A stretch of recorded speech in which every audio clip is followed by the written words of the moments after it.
king. I do have a very particular set of skills. Skills I've acquired over a very long career. You want answers? You can't handle the truth. The problem is having the right worldview and acting upon it.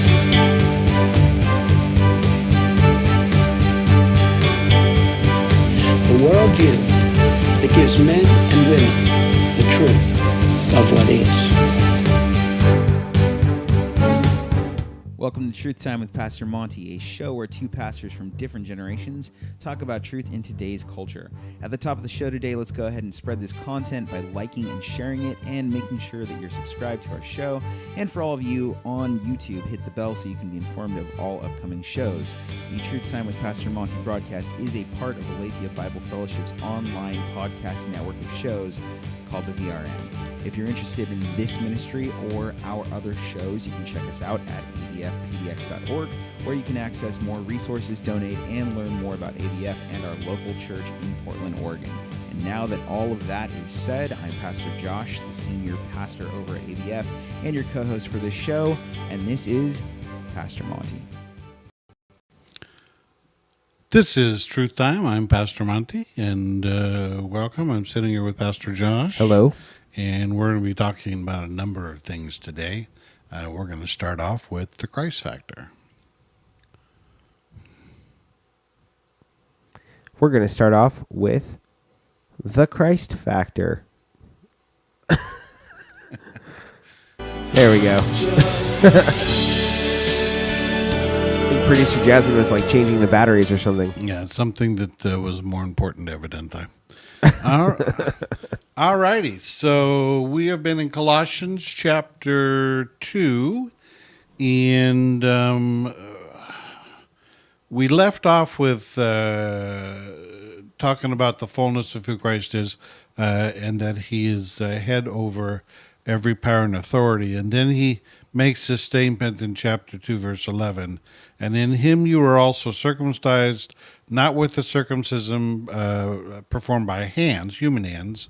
Your whole self ruled by flesh was put off when you were circumcised by Christ, having been buried with him in baptism, in which you were also raised him through your faith working of God who raised him from the dead.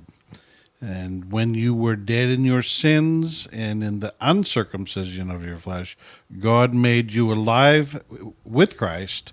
He forgave us all our sin, having canceled the charge of our legal indebtedness, which stood against us and condemned us, for he has taken it away, nailing it to the cross. So, just wanted to touch briefly on the issue that he puts it in. He puts it in such a fashion that he's using an analogy, as it were, as to what happened in our relationship with Christ. And he says that in Christ we were circumcised. Now, the Jewish people, from a Jewish perspective, the act of circumcision was the vehicle that God chose to set Israel apart from other men, so from other nations.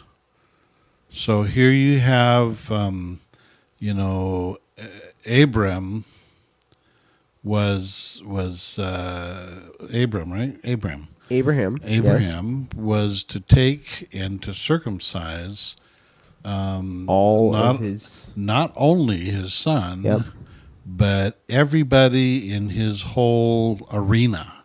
And himself. We're talking about an old dude. That would be that. Yeah, I just have so much respect. Yeah, he had to go through the process. So basically the process of, cutting off the foreskin from the penis. And the purpose of that was to say that the men of Israel, and thus the extension, the families of Israel, were set apart to God specifically, and that this would be a sign of that being set apart. So if you were if you were a non-Jew, A Gentile. so as, Gentile, as we're called. yeah, so all Jewish male children running forward then from Abraham were circumcised on the 8th day. And I won't get into the medical aspect of it, but apparently that's the actual best day for circumcision to take place. But they're circumcised on the 8th day as they're set apart as God's people. Have you ever watched a circumcision? Actually watched it? No. It's interesting. Yeah, I'll bet it is. Yeah, both you and Monty were circumcised, but TMI. and on the 8th day as well. So is my son. Yeah. So, but if you were a Gentile and you wanted to become a proselyte of Judaism, that is, you wanted to follow the teachings of Judaism, you were also required to be circumcised. There is a cost, yes. Yes, there's indeed, and it is a good thing as far as God is concerned, being set aside and making yourself separate from the remainder of humanity. But it's also been used as not necessarily a good thing. Back in Genesis, remember that the sons of Abram used this as a weapon. Sons of Jacob. Yeah, the sons of Jacob used this as a weapon in order to annihilate a whole people that opposed them. I think it was Simeon and Levi, and I could be wrong about that, but they went and slaughtered the people in the town of Shechem. Yeah, they told the people of Shechem that the men of Shechem, that in order for them to become proselytes of Judaism, that they had to be circumcised. And then while they were recovering from the process, they went and murdered everybody. Yeah. Wow. I mean, evil. It's genius, but it's really not nice. It was bad form. To be clear, it was a revenge plot because they had raped their sister. Yeah. So it wasn't just doing nasty things. It was, but yes, it was not good. Yeah, bad form. You can read about that in Genesis. It's interesting reading. But the point here is that, so this is what the Apostle Paul is alluding to. Now, what he's essentially saying is that when you come to Christ, that Christ performs there's a, Josh and I have talked about this before. Pastor Josh and I have talked about this before. We've talked about the fact that within the actual baptism, so the physical baptism where you die to sin, so you're buried in the waters of Christ, you die to sin, you're dunked all the way, you're immersed in the water, and then you come out of the water. We've talked before about the symbolism that is present and the importance of that symbolism to the believer. But one thing we didn't spend a lot of time on, but is mentioned here, is that part of that symbolism is the fact that in that process of being baptized, we are set apart. And that's what the Apostle Paul is alluding to. He says, so the circumcision of the heart is not pertaining to the physical circumcision of cutting the foreskin off of the penis, but the circumcision of the heart does the same thing through the process of baptism, that as a people we are set apart unto God and separated from the rest of mankind because of the work of Christ on the cross of Calvary. It's a powerful image. Well, yeah, and specific to your sin, we're separated. I think so. Yeah, circumcision is sort of like a non-talked about thing in our culture. A lot of guys, even who are circumcised, don't really understand it. But the long and short of it is that their skin on the natural created state of the penis is that there is extra skin that covers the head of the penis, going all the way to the meatus, if you will.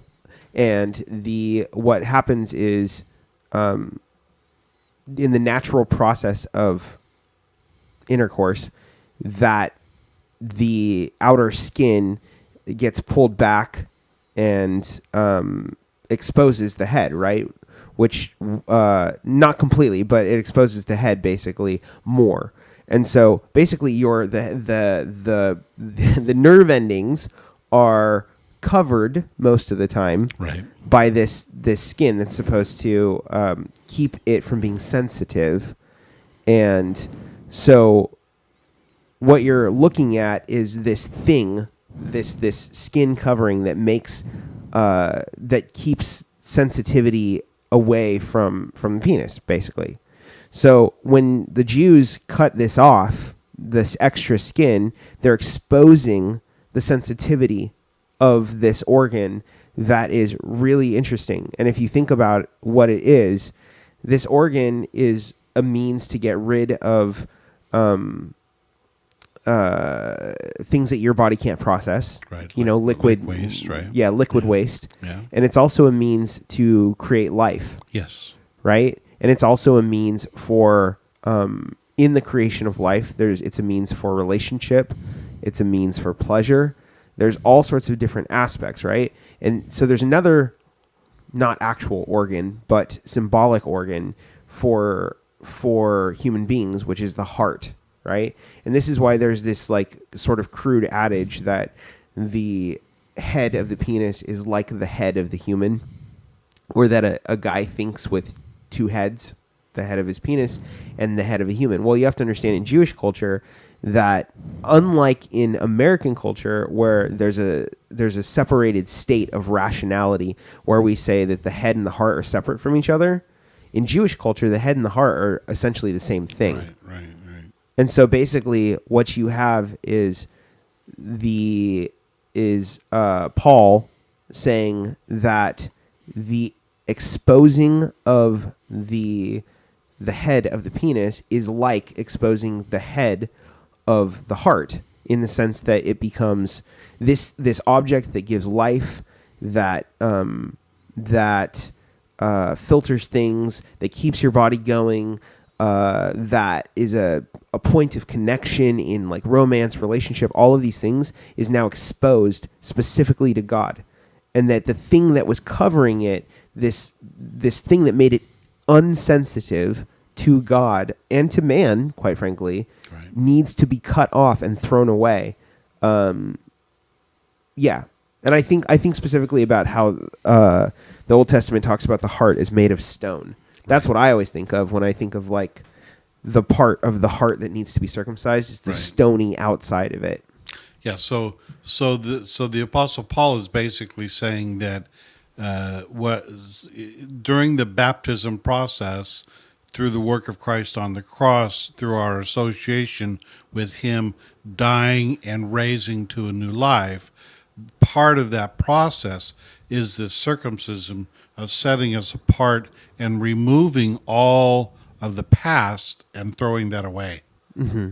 So that we are, because he said, you're no longer, see, when you were dead in your sins and in the uncircumcision of your flesh, God made you alive in Christ, forgiving us for our sins.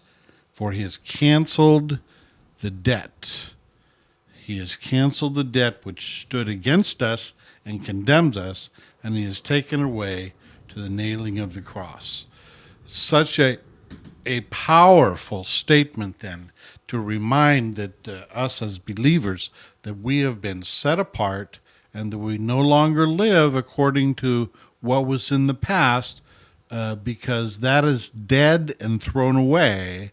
But through the work of Christ on the cross, we have been freed from that and freed to move forward and walk in a life of faith. Yeah, and I think that there's the mark of circumcision, which was a distinctive mark for the Jewish people, is very much like the marks of Christ, in the sense of like there's a lasting there's a lasting distinction that needs to take place when we do that. So for the penis, it changes the. This sounds like such a crude conversation, but I mean, God is, it's God's design. For the penis, it absolutely changes the contour of what the penis looks like, and it leaves scarring behind to be circumcised. I mean, a good doctor is not going to make it look, strange, but that being said, like, it leaves scarring behind to make it circumcised, and I think that's what you're looking at is the heart.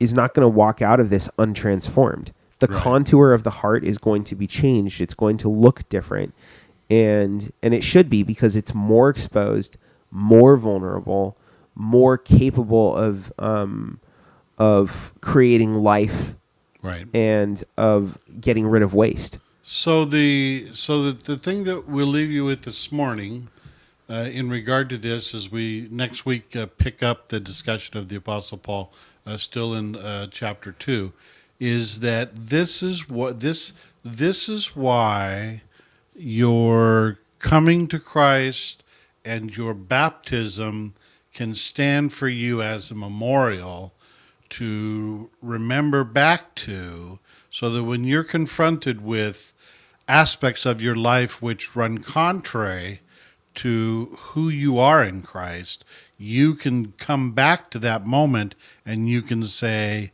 I was set apart. Yeah. And I am no longer controlled by what happened in my past. Yeah, it's not a mark on your body, but it is a mark in your history. Yes. Yeah. Absolutely. All right, we're going to leave that there, and we're going to move forward and talk about relationships.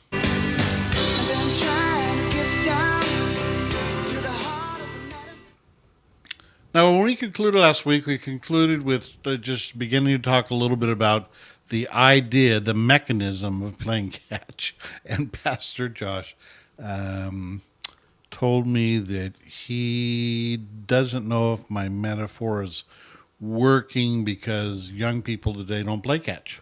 That's right. It's a dying metaphor. Whoever said that baseball is America's pastime lived a century ago.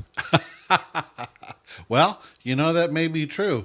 And but that being said, I'm going to figure out who that was. I want to encourage y'all that if you haven't tried to play catch, that you try playing catch, and then you will readily understand the metaphor that I use. Because I thought about it this week, trying to think of a modern metaphor for somehow talking about playing video games or Right. or text or social media. No, I really think that's what it is. It's messaging. Yeah. Like, do you message in all caps? Do you message with emojis? Do you message with GIFs?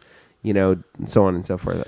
Yeah, it's still lacking, though. It's still lacking. I mean, Right. I mean, in order to work, yeah. You're trying to make it into a game, and messaging isn't a game, but No, messaging is not a game, and so so the reason. And now here's the deal, and this is the reason why we play. This is the reason why I use the analogy of playing catch, and I think it's a good analogy, is because if you watch two individuals who are skilled at playing catch, they throw to each other, they catch. And if they're really skilled, they can even do, fast and furious, hard game of catch. When I was growing up and we would practice baseball, we got pretty good at playing catch and what have you. But you watch somebody do that, and it's just like any skill. You watch somebody do that from the sideline, and you watch them and you say, wow, that's really cool. That looks easy. yeah. And then, you say, well, okay, it's easy. So come on, play catch with me. And you find out really quickly that when you actually have to play catch, it's not that easy. Not that easy, because we go back to the illustration that is being given, that there's so many factors that you have to take into account. How far apart are you? Are both of you equipped?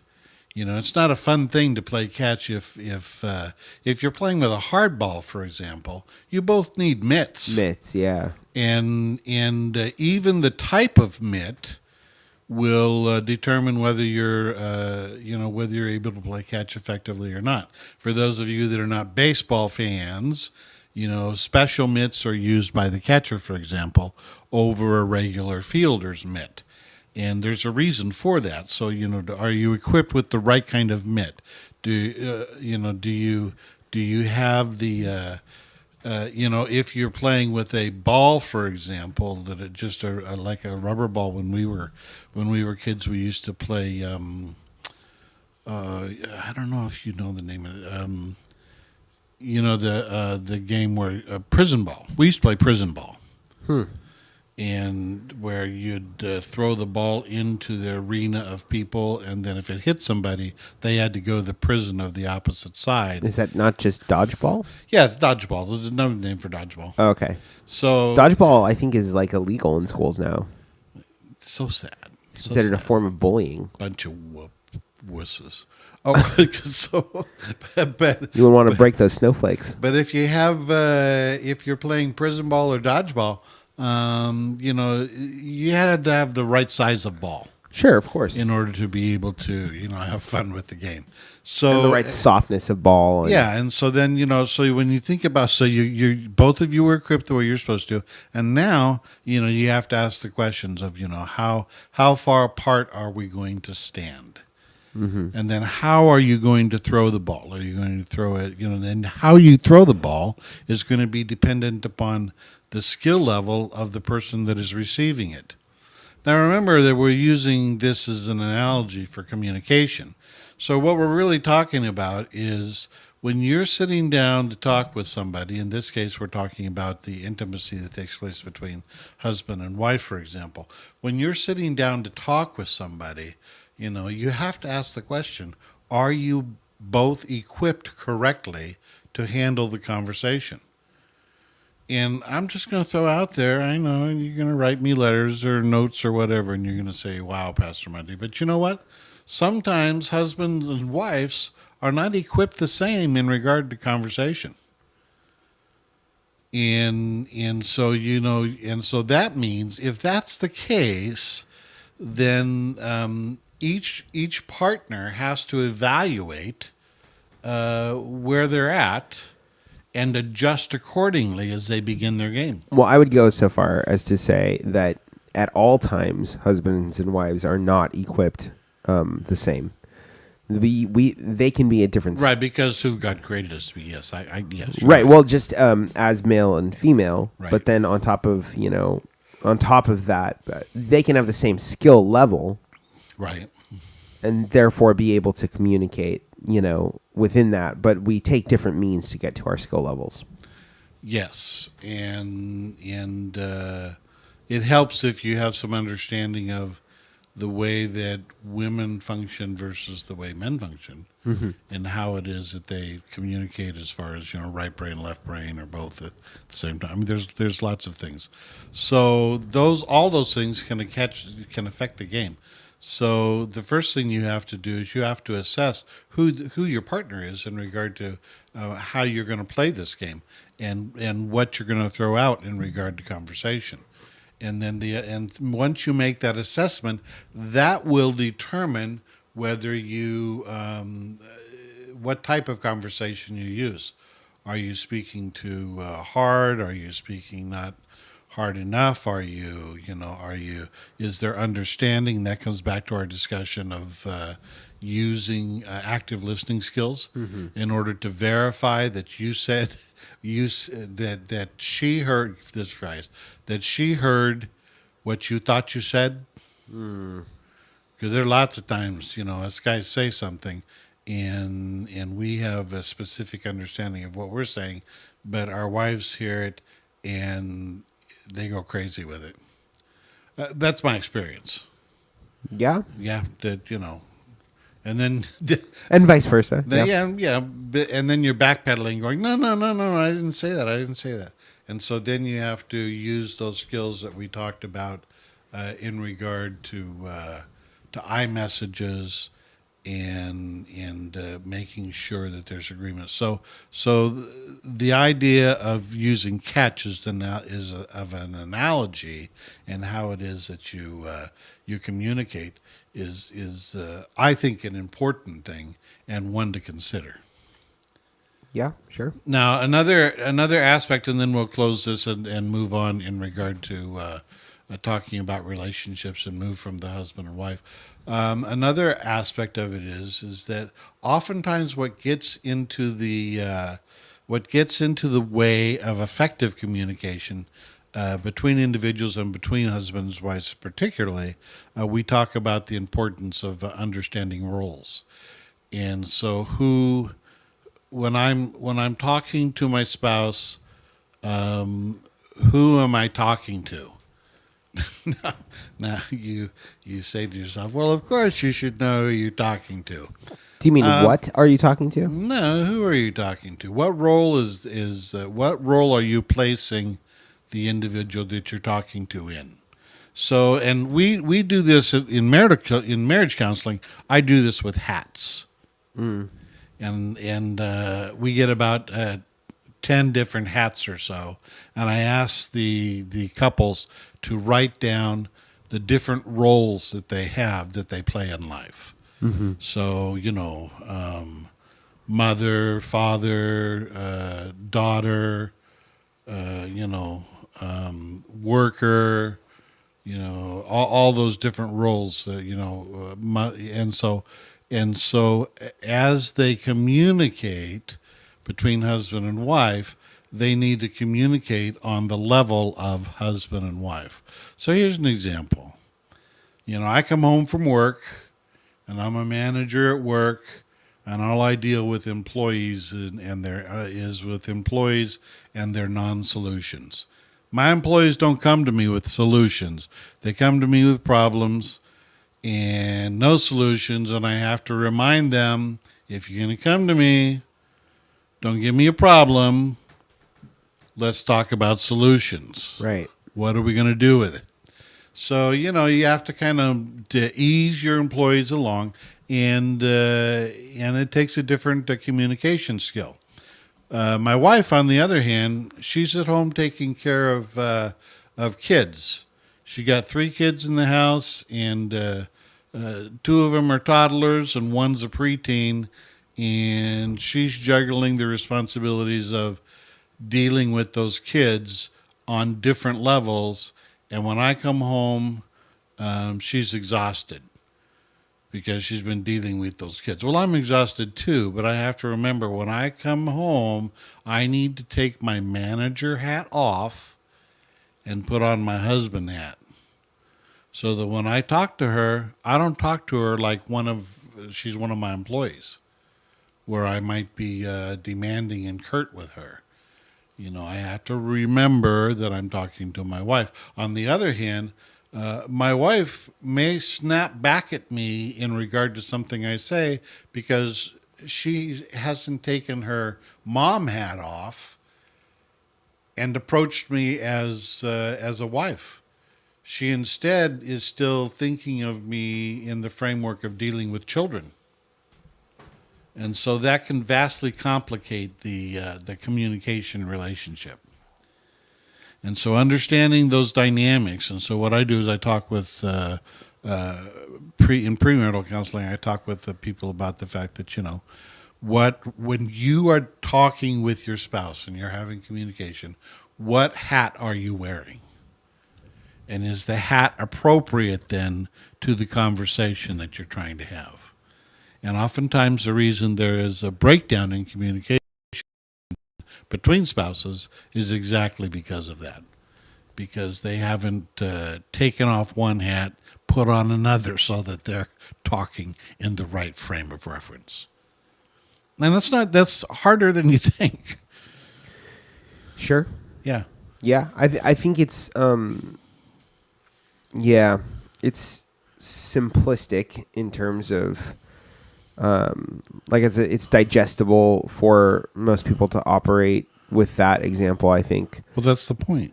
Right. No, I think that is something.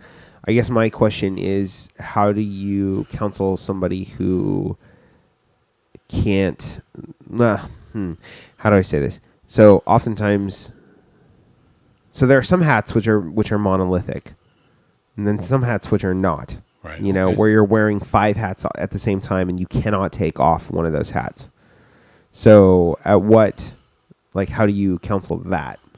Well, part of counseling that is to take the individual. First of all, part of this has to do with self-realization, so that they realize that they're operating within these roles. First of all, I mean, self-awareness. Self-awareness. They realize that they're operating within these roles to begin with. So one of the things, I don't define the roles for them. I have them take out a piece of paper and I have them think about, what are your roles? And I give them some example of what I mean, and then they sit down and they write out what their roles are, so that they're first of all aware that these roles exist. And then the second thing that we do is we begin to say, okay, so in your breakdown of communication, what role do you normally operate within? And they begin to become aware of the fact that they're doing things which are counterproductive to what they're trying to accomplish.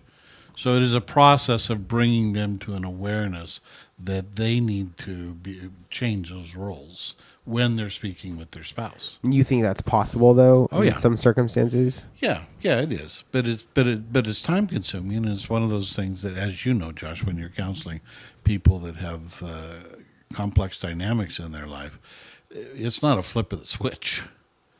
Sure. It's a process that you go through, because not only are you in the counseling part of it, you're helping them to see what a tool is and learn how to utilize it, but then they get the practicum of going home and trying to begin to practice it, so that when they come back to counseling, we say, okay, so let's do a review. How'd it go this week? Did you see this happening? Mm-hmm. You know, were you able to take corrective steps, so that they begin to realize that that's what's happening and why there's communication breakdown. Yeah. I understand that you see that it's a little bit simplistic, but sometimes simplistic mechanisms are helpful in overcoming complex issues. Taking things one step at a time. Yeah, definitely. For me, the difficulty in it is just in regard to, that works with certain things, but then other things don't. It just doesn't work that way. Well, and sure. I think specifically asking a mother to not be a mother, but to be a wife. I think our definition has to, part of what makes a mother with children a good wife is the fact that she is taking into account being a mother. And so, for me, it's less of taking off a hat or thinking of them as hat. I guess for me, that's a silo system, and I don't really believe in silo systems. I think that silos are good mechanisms for organization, but you're organizing the whole, right? And so holistic understandings of who we are is in my mind the more honest.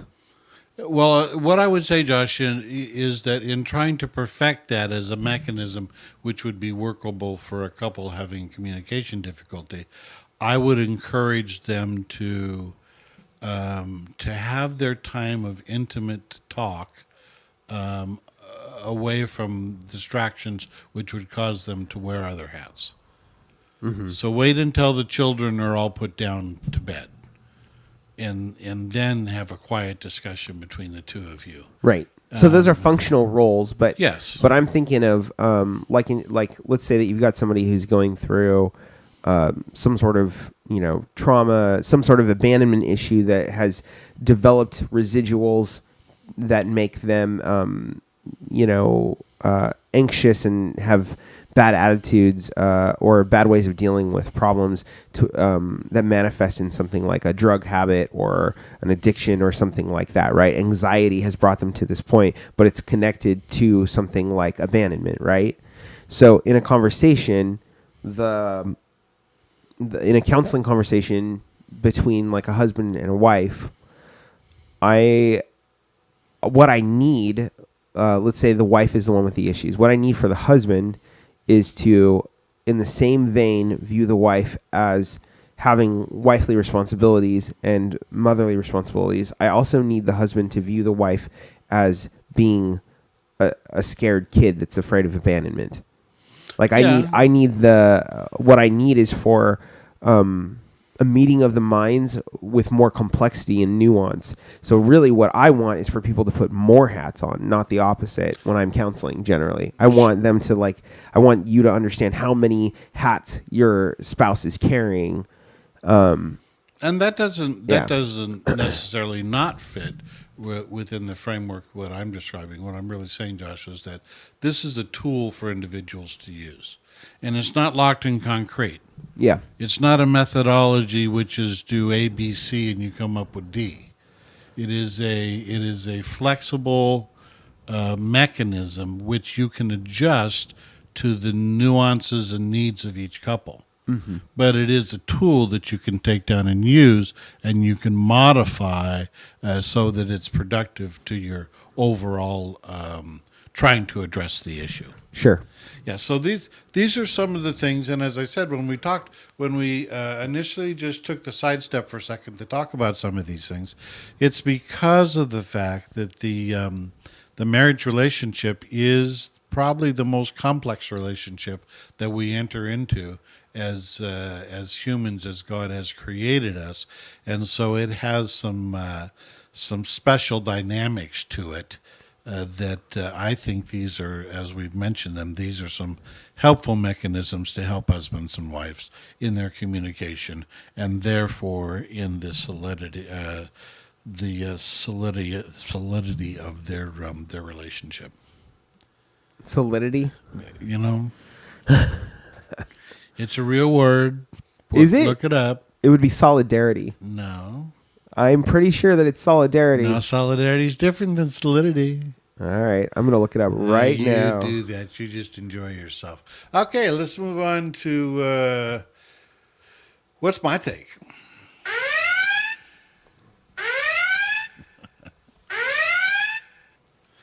So, a couple things. Well, there are just tons of things going on right now. Couple things I'll just mention that are kind of in the headlines this week and talk about them just briefly. We still got the war in the Ukraine going on, and Vladimir Putin has not reached his goal of wanting to just walk in and taking over Ukraine. Mm-hmm. And so he's a little bit frustrated with that. So now he's called in one of his most ruthless generals to go in and try to finish the deal. He's really in denial of a couple of things. They've been in war. I know we don't see much of it, or all we understand is. All we understand nowadays, because it's so far removed from our recent history, is, that war is something that happened in the past, and we don't really see what happens now. But war is not a cool thing. There are lots of atrocities that take place in the name of war that is justified by the name of war.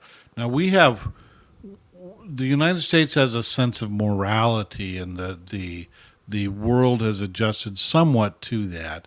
But we have a sense of morality so that if, for example, during the Vietnam War, when certain, like for example, when there were villages that were massacred, there were investigations that took place in order to determine whether or not war crimes were committed by the soldiers that were present. The Nuremberg trials? No. Nuremberg is World War II. Oh, sorry, that's what I thought you said. My mind is still on solidity and solidarity. I'm talking about the Vietnam War. Ah, yes. But we're not allowed to use, during World War II, of course, we had issues with different type of gases that were being used. For example, the Germans developed mustard gas.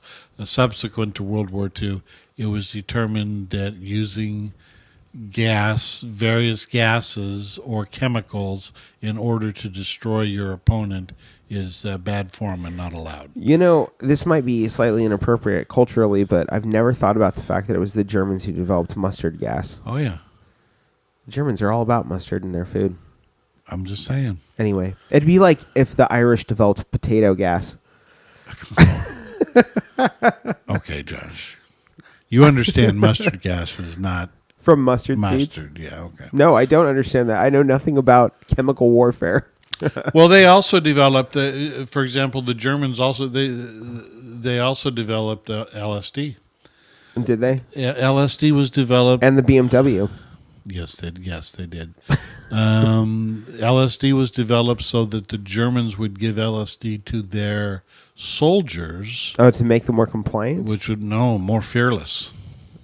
Oh, okay, sure. They would charge into anything. It's like angel dust. They thought that they were Supermen. Well, they were certainly being primed for it. Yeah. So, by the way, on solidity and solidarity, yeah, you are correct that solidity is a term, but it refers to the state of something being solid. As I just said. As opposed to solidarity, which refers to relational solidity, if you will. I meant it as I used it. All right, then.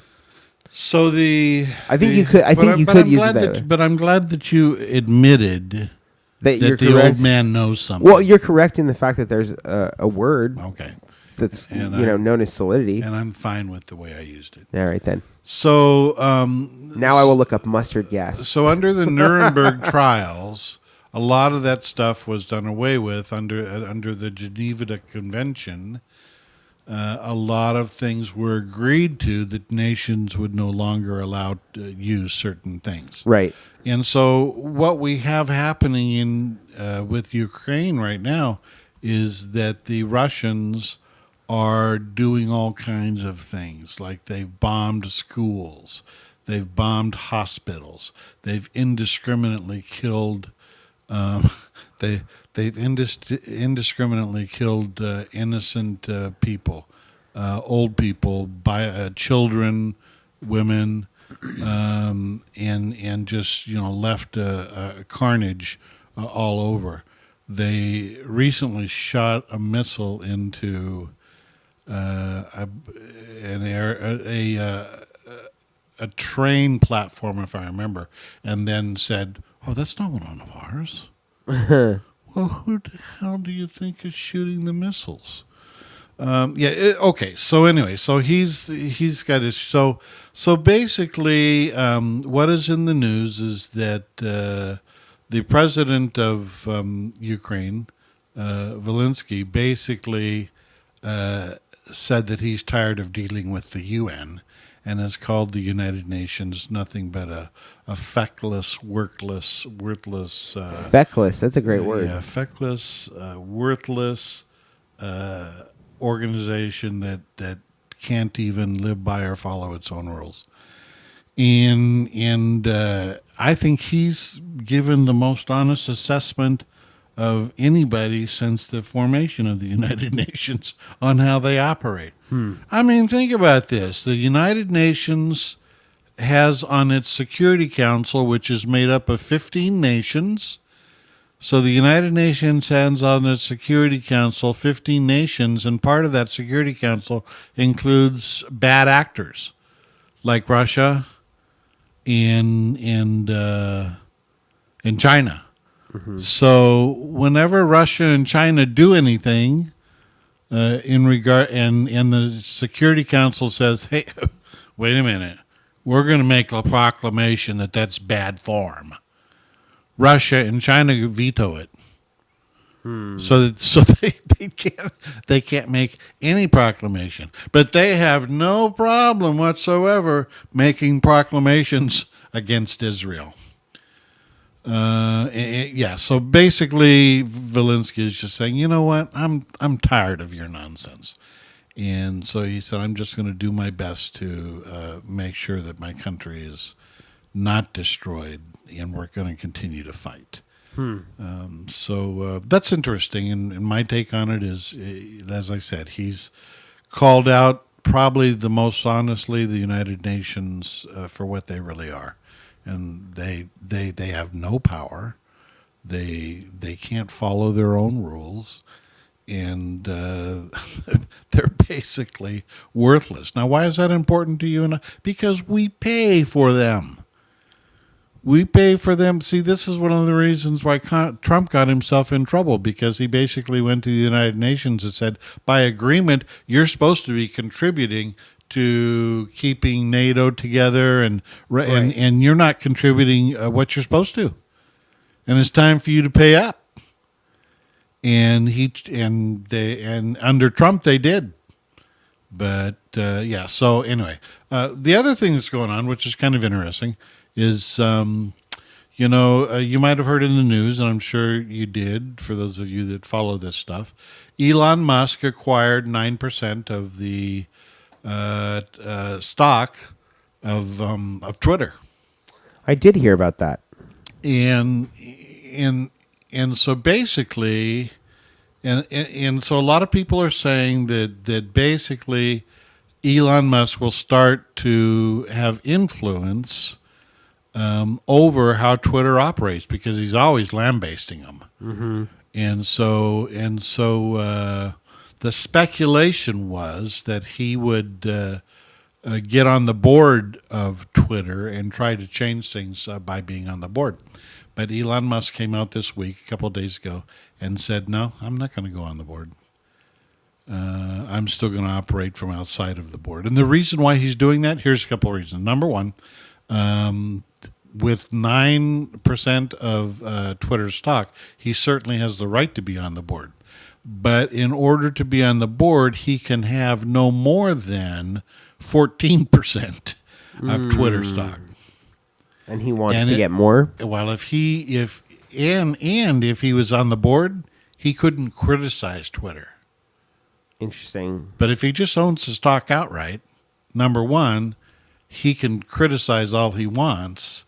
He can buy more stock. In fact, some people are saying that it's possible that he might be positioning himself to do a hostile takeover. Yeah. And acquire more than 51% of the stock, and then he could basically tell them what he wants them to do. Yeah. Including, and this is why the left are so afraid of this, including things like reinstate, like Trump and the Babylon Bee and whatever. Well, he's a smart guy, so, that would not surprise me.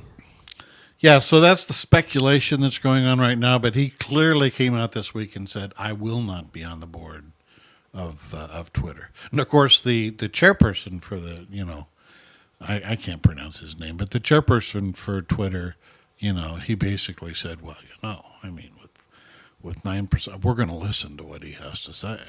So do they want... We'll accept his input. Do they want him on the board so that he can't, so they can sort of lock him into certain behaviors? I think that's kind of the, I think that's what they're hoping for.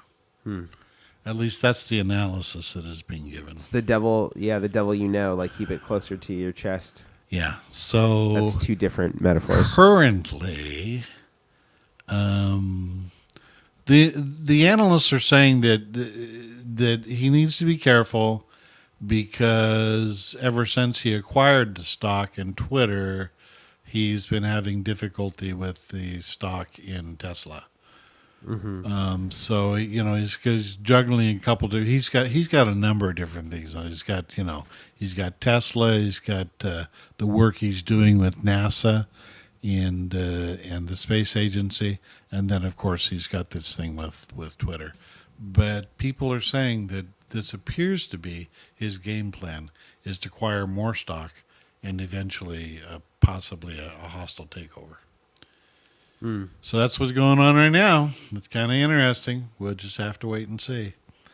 But his position right now is that I will not be on the board, and I'm going to continue to criticize what I see happening, the very left tendencies that I see happening. Because Elon Musk is very much in favor of free speech, Yeah. and He's not pro-Trump though. He's not pro-Trump, but he's pro-free speech. Right, and he doesn't. He feels that all those things are censorship. Yeah, I know that. Yeah. He definitely feels that Twitter has set itself up as its own censorship board. Well, they need to get rid of. They just need to get rid of like all that stuff. The big business type stuff. They have that. Those are the reason why those things are free. Free services, but also like not taxed or fined or whatever. I can't remember what the term is, but they're under under 230. Yeah, they're under some sort of sanction that allows them to not be viewed because they're viewed as basically a public utility, right? And I can tell you that if the Republicans have the landslide that they feel they're going to, sure seems like it, that you can bet that Congress and the Senate will put together something to remove that special protection that they have under Section 230. Yeah. Now, and so for those of you that, so even if, the Congress sends a bill to the Senate looks at the bill, they send it back to Congress, then it goes to the president for signature. The president would deny it. President would, yeah. He would President Biden would veto it, but if they have enough votes, it can be overridden. Yeah. And so that's kind of what may be happening in the future. Well, and I think you're seeing that turn of the tide, even like what you were talking about with not this week, but you were talking about DeSantis wanting to get rid of special sanctions for Disneyland or Disney World. Well, yeah, like and that battle's still going on. You're starting to see people get fed up with corporations and basically running rampant. Yeah, in part because they lie. Yeah. So they're presenting this thing as an attack. We talked about this last week. They're presenting this thing as if it's an attack upon the LGBT plus community, or in more blatantly, trans community and what have you. The bill is a parental rights bill. Yeah. There's no mention whatsoever of all this other stuff. It's a parental rights bill, basically saying that you cannot teach small children about their sexuality without the knowledge of their parents. So there's a big battle going on right now there. Well, let's close out today. We've covered a lot of stuff. Let's close out today with some fun stuff and what's up with that.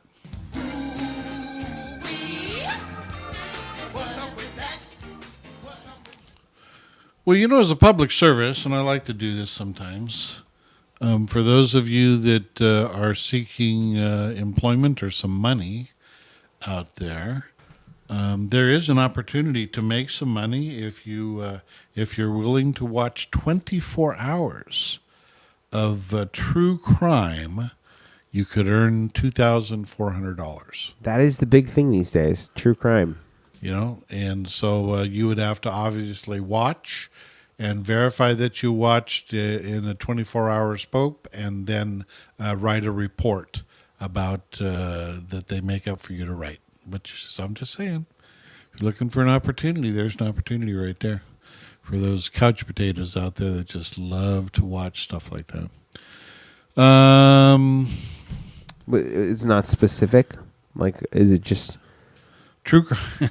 Like true crime, the show? The show True Crime. Oh, not just the genre of true crime, but the show. Yeah, true the show crime. True Crime. Yeah. Man, they're so weird. The things that they offer money for. Yeah. Did you know that a couple days ago was National Beer Day? No. But I knew that a couple days ago was National Burrito Day. Oh, but there you go. National Beer Day. This is what happened on National Beer Day. Seth Beer, who is a rookie for the Arizona Diamondbacks, Which is a what type of team? baseball, Okay. he hit the winning home run on National Beer Day. So beer hit the home run on Beer Day. There you go. Is it spelled the same way? Yeah, Okay. yeah, That's special that's cool. in a weird way. That's special in a nuanced way. There you go. There you go. Well, if that doesn't ring your bell, That doesn't get me going, but yeah, okay. okay. Well, every day, no, not every day, every week in LaBelle, Florida, Okay.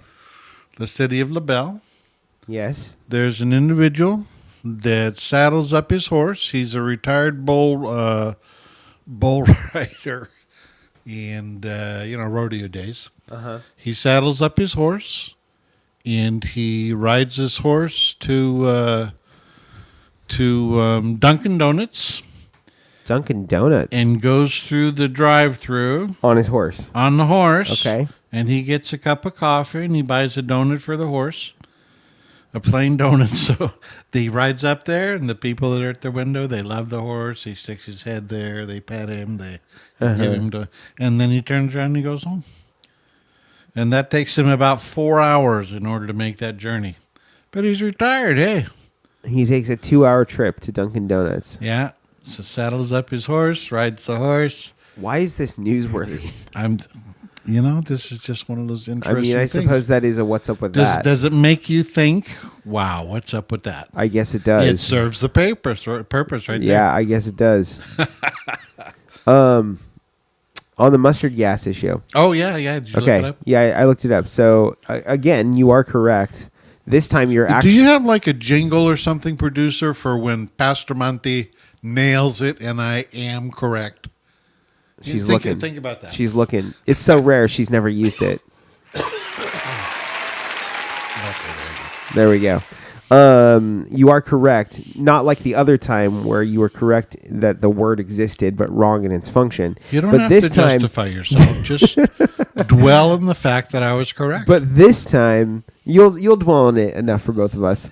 But this time, so mustard gas is expressly just talking about the color. That's Yeah, it. yeah. It's from sulfur. Okay. Because sulfur is yellow. Right. But I think it does illustrate my point. Again, you have to wonder because mustard is like a common food in Germany. Yeah. And you have to wonder if it was developed in, say, America, if it would be, something else. I don't know.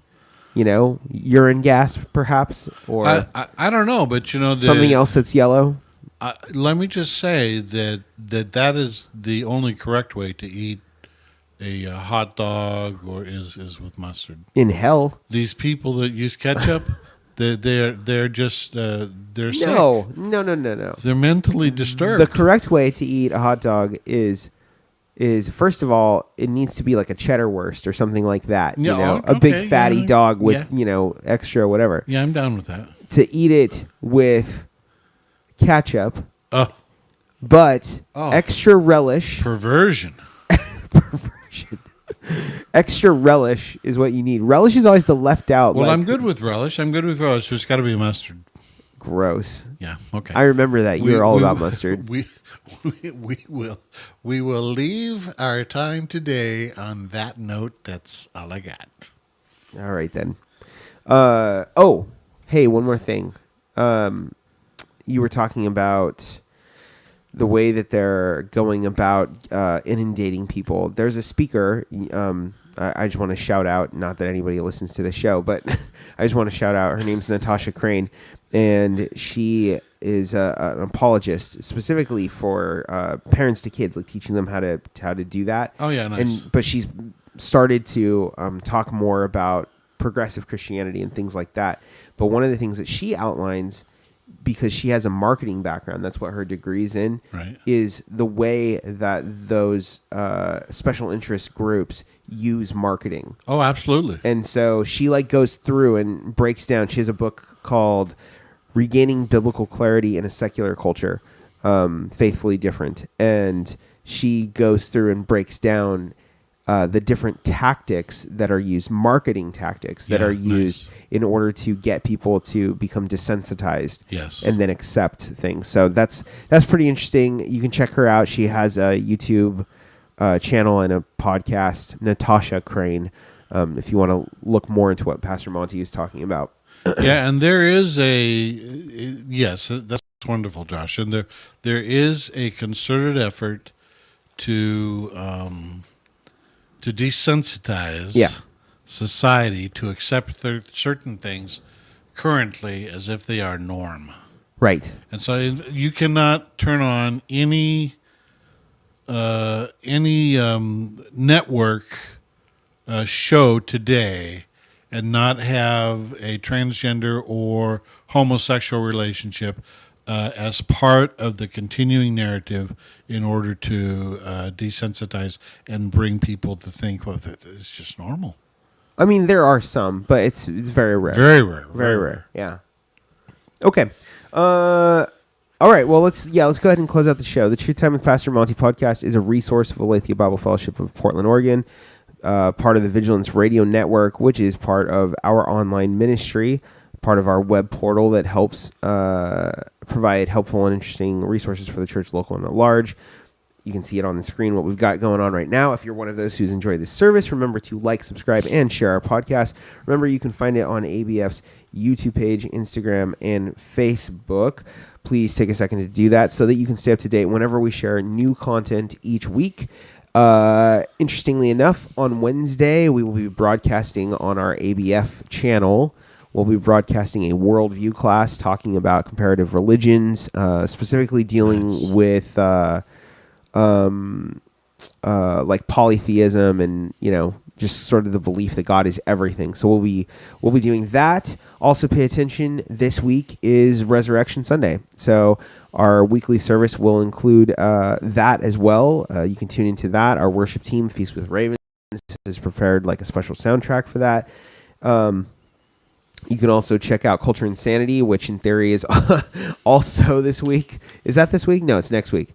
And some of the stuff that we're doing there. And the Bible with Pastor Adam every Wednesday at 9:15. So there's a lot going on. Take a second to like and subscribe to all that stuff so you know when it's coming. For us, we have content shared every Tuesday at 11 a.m. I am Pastor Josh, your co-host and senior pastor over at ABF. And this has been Pastor Monty. The views presented in this program are not meant to express the specific views of the Aletheia Bible